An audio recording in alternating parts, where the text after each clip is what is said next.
This is Cathi Audiobooks and High Horse Press. Today we have episode 7 of Treasure Island, written by Robert Louis Stevenson. Silver, with his knowledge of the island's geography, advises Captain Smollett of a good place to drop anchor. Smollett doesn't reveal what he knows about the planned mutiny. After consulting with Squire Trelawney, he decides to allow the crew to go ashore for a diversion, which allows the honest men to reclaim control of the ship. Here we go. Part 3. My Shore Adventure. 13. How I Began My Shore Adventure. The appearance of the island when I came on deck next morning was altogether changed. Although the breeze had now utterly ceased, we had made a great deal of way during the night, and were now lying becalmed about a half a mile to the southeast of the low eastern coast. Gray-colored woods covered a large part of the surface. This even tint was indeed broken up by streaks of yellow sand, break in the lower lands, and by many tall trees of the pine family, out-topping the others, some singly, some in clumps, but the general coloring was uniform and sad. The hills ran up clear above the vegetation in spires of naked rock. All were strangely shaped, and the spyglass, which was by 300 or 400 feet the tallest on the island, was likewise the strangest in configuration, running up sheer from almost every side, and then suddenly cut off at the top, like a pedestal to put a statue on. The Hispaniola was rolling scuppers under in the ocean swell. The booms were tearing at the blocks, the rudder was banging to and fro, and the whole ship creaking, groaning, and jumping like a manufactory. I had to cling tight to the backstay, and the world turned giddily before my eyes. Though I was a good enough sailor, when there was way on, this standing still and being rolled about like a bottle was a thing I never learned to stand without a qualm or so, above all in the morning, on an empty stomach. Perhaps it was the look of the island with its gray, melancholy woods, and wild stone spires, and the surf that we could both see and hear foaming and thundering on the steep beach. At least, although the sun shone bright and hot, and the shorebirds were fishing and crying all about us, and you would have thought anyone would have been glad to get to land after being so long at sea. My heart sank, as the saying is, into my boots, and from the first look onward, I hated the very thought of Treasure Island. We had a dreary morning's work before us, for there was no sign of any wind, and the boats had to be got out and manned, and the ship warped 3 or 4 miles round the corner of the island and up the narrow passage to the haven behind Skeleton Island. I volunteered for one of the boats, where I had, of course, no business. The heat was sweltering, and the men grumbled fiercely over their work. Anderson was in command of my boat, and instead of keeping the crew in order, he grumbled as loud as the worst. "Well," he said with an oath, "it's not forever." I thought this was a very bad sign, for up to that day the men had gone briskly and willingly about their business. But the very sight of the island had relaxed the cords of discipline. All the way in, Long John stood by the steersman and conned the ship. He knew the passage like the palm of his hand, and though the men in the chains got everywhere more water than was down in the chart, John never hesitated once. "There's a strong scour with the ebb," he said, "and this here passage has been dug out, in a manner of spaking, with a spade." We brought up just where the anchor was in chart, about 1/3 of a mile from each shore, the mainland on one side and Skeleton Island on the other. The bottom was clean sand. The plunge of our anchors sent up clouds of birds, wheeling and crying over the woods, but in less than a minute they were down again, and all was once more silent. The place was entirely landlocked, buried in the woods, the trees coming right down to the high water mark, the shores mostly flat, and the hilltops standing round at a distance in a sort of amphitheater, one here, one there. Two little rivers, or rather two swamps, emptied out into this pond, as you might call it, and the foliage around that part of the shore had a kind of poisonous brightness. From the ship, we could see nothing of the house or stockade, for they were quite buried among the trees, and if it had not been for the chart on the companion, we might have been the first that had ever anchored there since the island arose out of the seas. There was not a breath of air moving, nor a sound but that of the surf booming half a mile away along the beaches and against the rocks outside. A peculiar stagnant smell hung over the anchorage, a smell of sodden leaves and rotting tree trunks. I observed the doctor sniffing and sniffing like someone tasting a bad egg. "I don't know about treasure," he said, "but I'll stake my wig there's fever here." If the conduct of the men had been alarming in the boat, it became truly threatening when they had come aboard. They lay about the deck growling together in talk. The slightest order was received with a black look and grudgingly and carelessly obeyed. Even the honest hands must have caught the infection, for there was not one man aboard to mend another. Mutiny, it was plain, hung over us like a thundercloud. And it was not only we of the cabin party who perceived the danger. Long John was hard at work, going from group to group, spending himself in good advice, and as for example, no man could have shown a better. He fairly outstripped himself in willingness and civility. He was all smiles to everyone. If an order was given, John would be on his crutch in an instant with the cheeriest "Aye, aye, sir," in the world, and when there was nothing else to do, he kept up one song after another, as if to conceal the discontent of the rest. Of all the gloomy features of that gloomy afternoon, this obvious anxiety on the part of Long John appeared the worst. We held a council in the cabin. "Sir," said the captain, "if I risk another order, the whole ship will come about our ears by the run. You see, sir, here it is. I get a rough answer, do I not? Well, if I speak back, Pikes will be going in 2 shakes. If I don't, Silver will see there's something under that, and the game's up. Now we've only one man to rely on." "And who is that?" asked the squire. "Silver, sir," returned the captain. "He is as anxious as you and I to smother things up. This is a tiff. He'd soon talk him out of it if he had the chance, and what I propose to do is to give him the chance. Let's allow the men an afternoon ashore. If they all go, why, we'll fight the ship. If they none of them go, well then, we hold the cabin, and God defend the right. If some go, you mark my words, sir, Silver'll bring 'em aboard again as mild as lambs." It was so decided. Loaded pistols were served out to all the shore men. Hunter, Joyce, and Redruth were taken into our confidence and received the news with less surprise and a better spirit than we had looked for. And then the captain went on deck and addressed the crew. "My lads," said he, "we've had a hot day and are all tired and out of sorts. A turn ashore will hurt nobody. The boats are still in the water.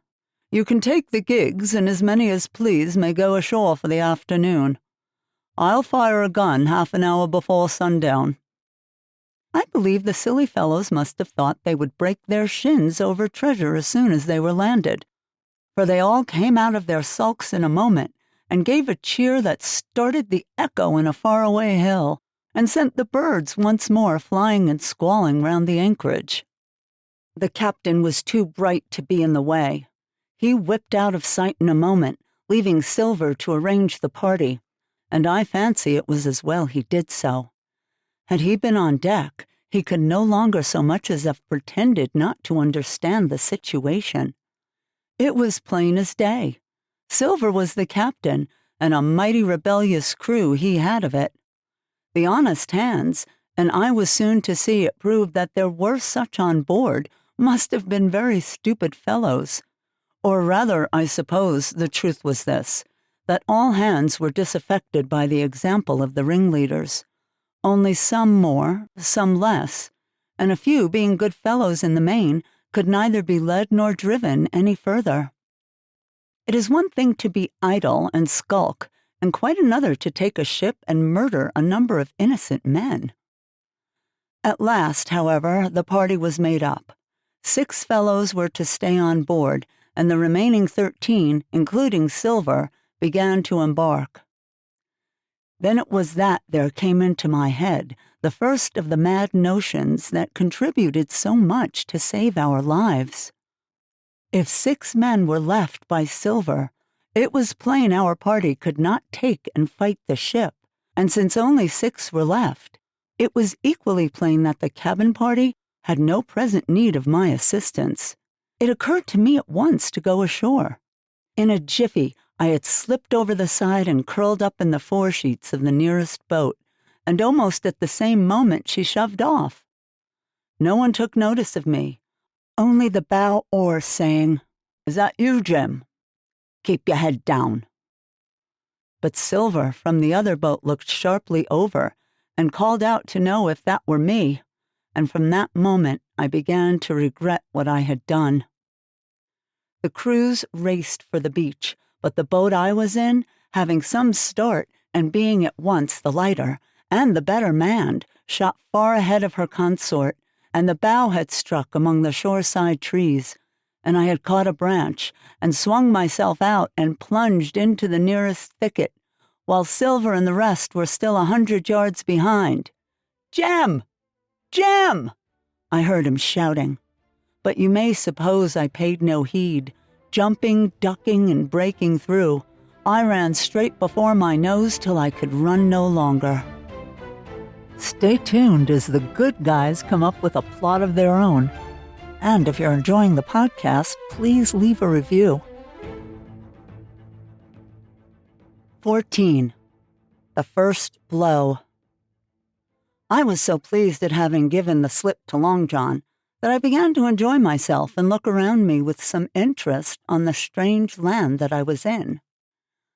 I had crossed a marshy tract full of willows, bulrushes, and odd, outlandish, swampy trees, and I had now come out upon the skirts of an open piece of undulating sandy country, about a mile long, dotted with a few pines and a great number of contorted trees, not unlike the oak in growth, but pale in the foliage, like willows. On the far side of the open stood one of the hills, with 2 quaint craggy peaks shining vividly in the sun. I now felt, for the first time, the joy of exploration. The isle was uninhabited, my shipmates I had left behind, and nothing lived in front of me but dumb brutes and fowls. I turned hither and thither among the trees. Here and there were flowering plants, unknown to me. Here and there I saw snakes, and one raised his head from a ledge of rock and hissed at me with a noise not unlike the spinning of a top. Little did I suppose that he was a deadly enemy, and that the noise was the famous rattle. Then I came to a long thicket of these oak-like trees, live or evergreen. Oaks, I heard afterwards they should be called, which grew low along the sand like brambles, the boughs curiously twisted, the foliage compact like thatch. The thicket stretched down from the top of one of the sandy knolls, spreading and growing taller as it went, until it reached the margin of the broad, reedy fen, through which the nearest of the little river soaked its way into the anchorage. The marsh was streaming in the strong sun, and the outline of the spyglass trembled through the haze. All at once there began to go a sort of bustle among the bulrushes. A wild duck flew up with a quack, another followed, and soon the whole surface of the marsh was a great cloud of birds, hung screaming and circling in the air. I judged at once that some of my shipmates must be drawing near along the borders of the fen. Nor was I deceived, for soon I heard the very distant and low tones of a human voice, which, as I continued to give ear, grew steadily louder and nearer. This put me in great fear, and I crawled under the cover of the nearest live oak and squatted there, hearkening as silent as a mouse. Another voice answered, and then the first voice, which I now recognized to be Silver's, once more took up the story and ran on for a long while in a stream, only now and again interrupted by the other. By the sound, they must have been talking earnestly and almost fiercely, but no distinct word came to my hearing. At last, the speakers seemed to have paused, and perhaps to have sat down, for not only did they cease to draw any nearer, but the birds themselves began to grow more quiet, and to settle again to their places in the swamp.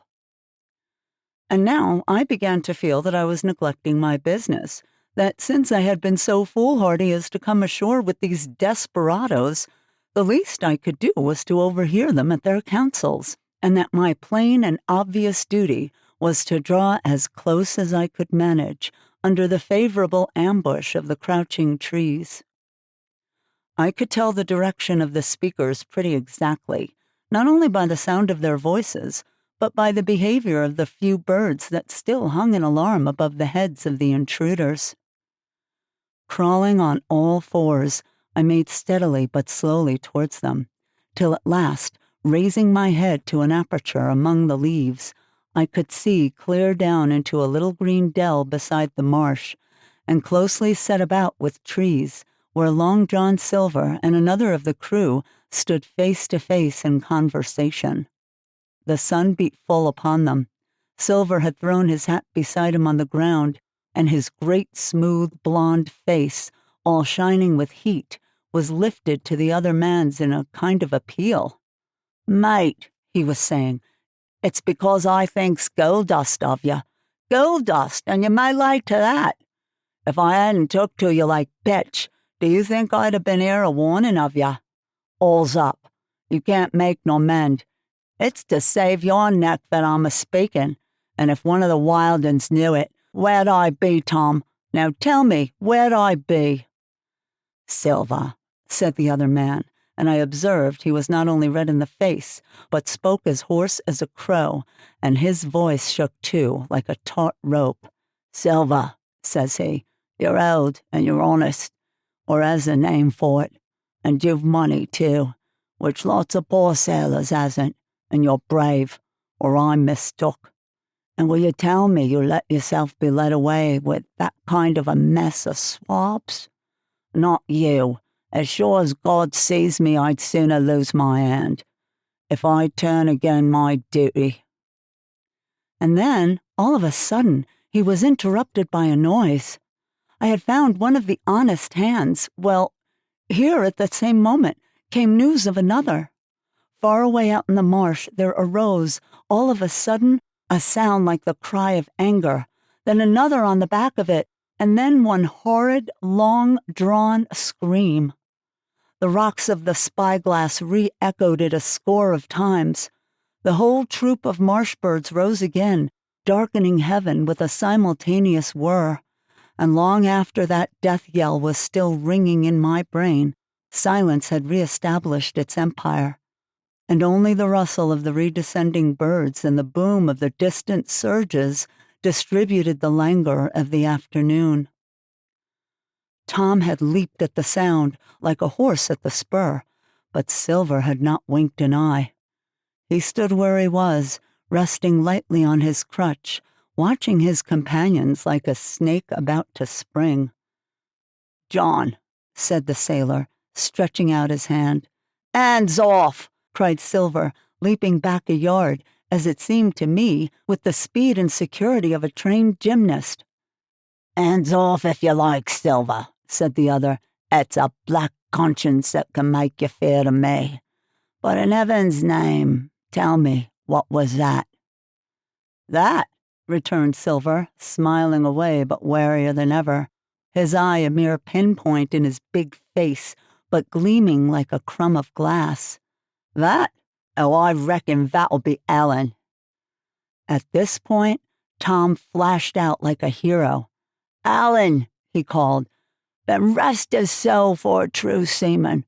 And as for you, John Silver, Long you've been a mate of mine, but you're a mate of mine no more.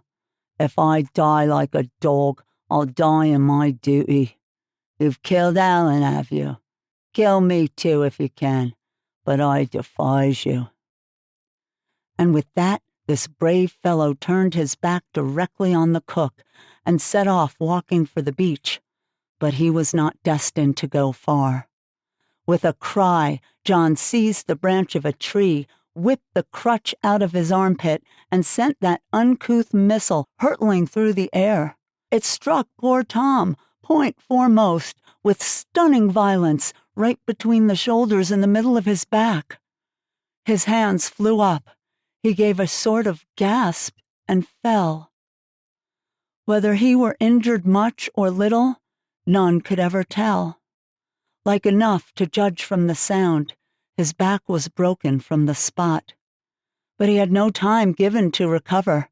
Silver, agile as a monkey even without leg or crutch, was on top of him next moment and had twice buried his knife up to the hilt in that defenseless body. From my place of ambush, I could hear him pant aloud as he struck the blows. I do not know what it rightly is to faint, but I do know that for the next little while, the whole world swam away from before me in a whirling mist. Silver and the birds and the tall spyglass hilltop going round and topsy-turvy before my eyes, and all manner of bells ringing and distant voices shouting in my ear. When I came again to myself, the monster had pulled himself together, his crutch under his arm, his hat upon his head. Just before him lay Tom, motionless upon the sword. But the murderer minded him not a whit, cleansing his blood-stained knife the while upon a wisp of grass. Everything else was unchanged, the sun still shining mercilessly on the streaming march, and the tall pinnacle of the mountain, and I could scarce persuade myself that murder had been actually done, and a human life cruelly cut short a moment since before my eyes. But now John put his hand into his pocket, brought out a whistle, and blew upon it several modulated blasts that rang far across the heated air. I could not tell, of course, the meaning of the signal, but it instantly awoke my fears. More men would be coming. I might be discovered. They had already slain 2 of the honest people. After Tom and Alan, might not I come next? Instantly, I began to extricate myself and crawl back again with what speed and silence I could manage to the more open portion of the wood. As I did so, I could hear hails coming and going between the old buccaneer and his comrades, and this sound of danger lent me wings. As soon as I was clear of the thicket, I ran as I never ran before, scarce minding the direction of my flight, so long as it led me from the murderers. And as I ran, fear grew and grew upon me until it turned into a kind of frenzy. Indeed, could anyone be more entirely lost than I? When the gun fired, how should I dare to go down to the boats among these fiends, still smoking from their crime? Would not be the first of them who saw me wring my neck like a snipe's? Would not my absence itself be an evidence to them of my alarm, and therefore of my fatal knowledge? It was all over, I thought. Goodbye to the Hispaniola. Goodbye to the squire, the doctor, and the captain. There was nothing left for me but death by starvation or death by the hands of the mutineers. All this while, as I say, I was still running, and without taking any notice, I had drawn near to the foot of the little hill with 2 peaks, and had got into a part of the island where the live oaks grew more widely apart and seemed more like forest trees in their bearing and dimensions. Mingled with these were a few scattered pines, some 50, some nearer 70 feet high. The air, too, smelt more freshly than down beside the marsh. And here a fresh alarm brought me to a standstill with a thump. And there you have it. Don't forget to tune in on Friday for Herland, by Charlotte Perkins Gilman, narrated by Melissa Kingsbury. If you enjoyed this episode, please follow or subscribe wherever you listen, and leave a review to help other listeners discover these timeless stories as well. As always, thanks so much for listening.